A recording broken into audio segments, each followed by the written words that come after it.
معزز محترم محتشم نائبین انبیاء، سامنے تشریف فرما معزز سامعین کرام، السلام علیکم ورحمۃ اللہ تعالی وبرکاتہ۔ وعلیکم السلام ورحمۃ اللہ تعالی وبرکاتہ۔ حضرات، کافی دیر سے آپ حضرات نعت و منقبت سماعت کر رہے تھے، اور مجھ سے پیشتر آپ نے حضرت علامہ مولانا شکیل احمد صاحب قبلہ جائسی سے معنی خیز خطاب سماعت کیا، اور قاری ریاض دہلوی سے آپ نے نعت ہائے نبی سے اپنے قلب و جگر کو روشن کر رہے تھے۔ یہ آپ حضرات کا سالانہ اجلاس جشن غوث اعظم کے نام سے موسوم ہے، اور اس اجلاس میں غالباً میری یہ دوسری حاضری ہے۔ آج سے 2 سال پہلے اسی اجلاس میں اسی جگہ پر میں بولا تھا، اور ماشاءاللہ آج بھی حضرت علامہ و مولانا محمد نعیم احمد صاحب قبلہ اور ان کے رفقا کی دعوت محبت پر حاضر آیا ہوں۔ اللہ تبارک و تعالیٰ کی بارگاہ میں دعا ہے کہ مولا تعالیٰ ان تمام اراکین انجمن غوثیہ اور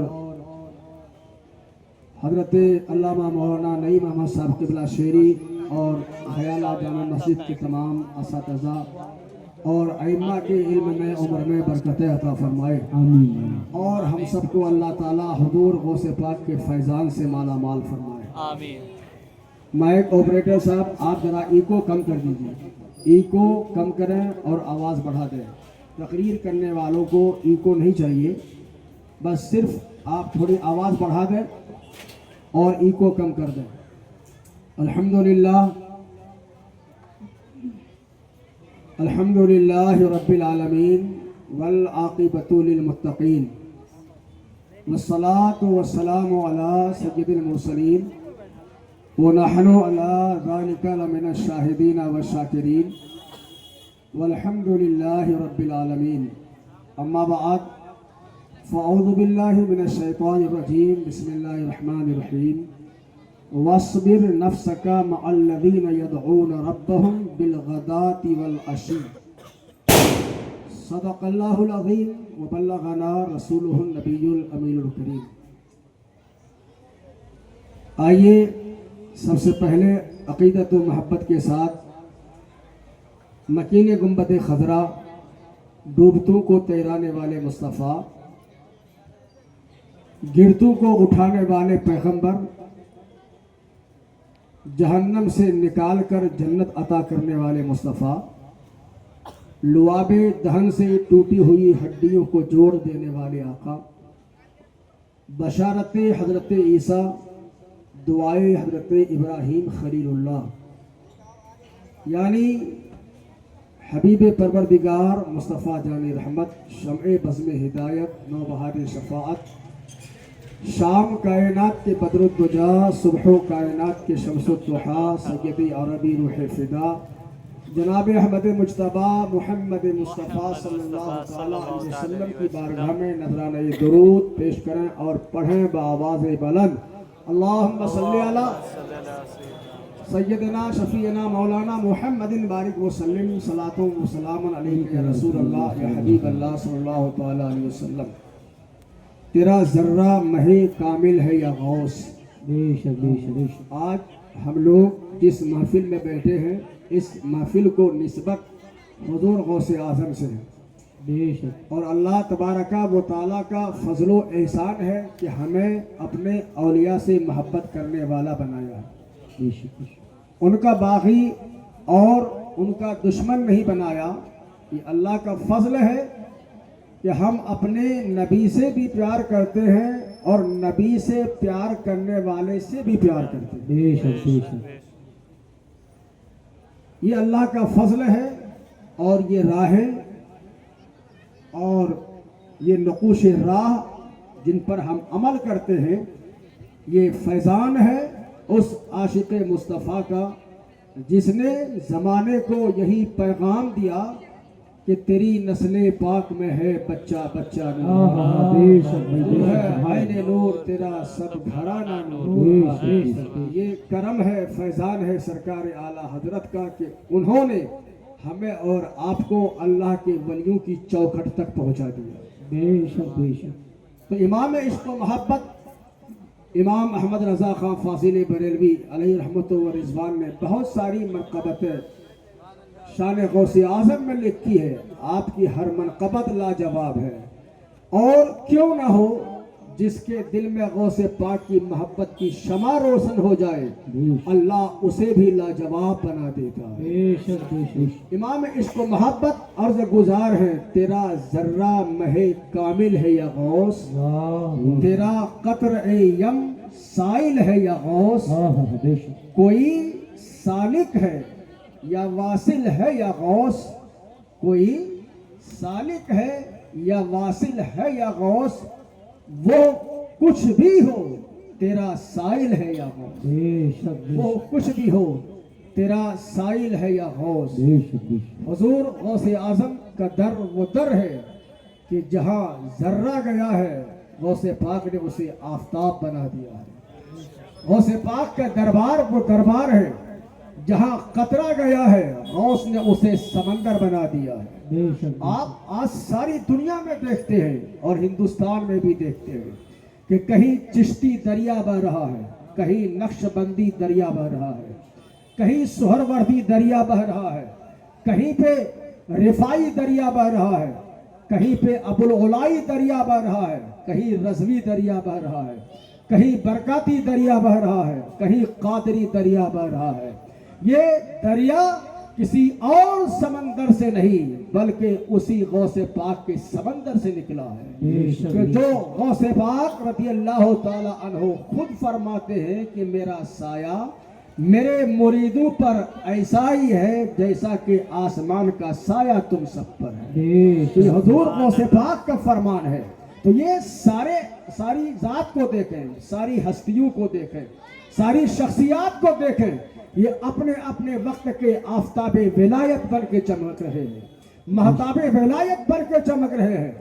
جن اولیاء نے غوث پاک کا قدم اپنی گردن پہ لیا ہو ہم ان کے مرتبہ کا اندازہ نہیں لگا سکتے. بے شک. جن اولیاء کرام نے غوث پاک کے طلبے کو اپنی آنکھوں میں بسایا ہو ہم ان کی شان کا اندازہ نہیں لگا سکتے, تو پھر غوث پاک کے مقام کا اندازہ کوئی کیا لگا سکتا ہے. یہ سب ذرہ ہے غوث اعظم کی بارگاہ کا. غریب نواز دیکھے تو اسی بارگاہ کا ذرہ ہے, حضرت خواجہ قطب الدین دیکھیں تو اسی بارگاہ کا ذرہ ہے, حضرت خواجہ نظام الدین دیکھیں تو اسی بارگاہ کا ذرہ ہے, حضرت غریب نواز دیکھیں تو اسی بارگاہ کا ذرہ ہے. یہ سب اسی بارگاہ کے ذرے ہیں. جب ہم غریب نواز کی شخصیت کو نہیں سمجھ سکتے تو غوث اعظم کی شخصیت کو کیا سمجھ پائیں گے؟ جب ہم غوث اعظم کے مقام و مرتبہ کو نہیں سمجھ سکتے تو غوث اعظم کے مقام و مرتبہ کو کیا سمجھ سکتے ہیں؟ اس لیے اعلیٰ حضرت نے کہا کہ تیرا ذرہ مہ کامل ہے یا غوث, تیرا قطر یم سائل ہے یا غوث, یعنی جو آپ کی بارگاہ کا ذرہ ہوتا ہے اللہ اسے بھی چاند بنا دیتا ہے. ایک نوجوان حضور غوث پاک کی بارگاہ میں آیا, حضور غوث پاک نے ان کے چہرے پر نظر ڈالی, آپ نے فرمایا کیا بات, آج تیرا چہرہ بڑا اداس ہے. اس نے کہا حضور میں نے آج رات اپنے باپ کو خواب میں دیکھا کہ میرا باپ جہنم کی آگ میں جل رہا ہے. جب حضور غوث اعظم نے یہ سنا تو آپ نے فرمایا کہا تیرا باپ میرے مدرسے کے صحن سے گزرا تھا یا نہیں؟ اس نے کہا کہ ہاں میرا باپ آپ کے مدرسے سے گزرا تھا. حضور غوث پاک خاموش ہوئے, وہ نوجوان چلا گیا. دوسرے دن غوث پاک کی بارگاہ میں آیا تو اس دن چہرہ حشاش بشاش تھا, اس دن چہرے پہ خوشیوں کے آثار تھے.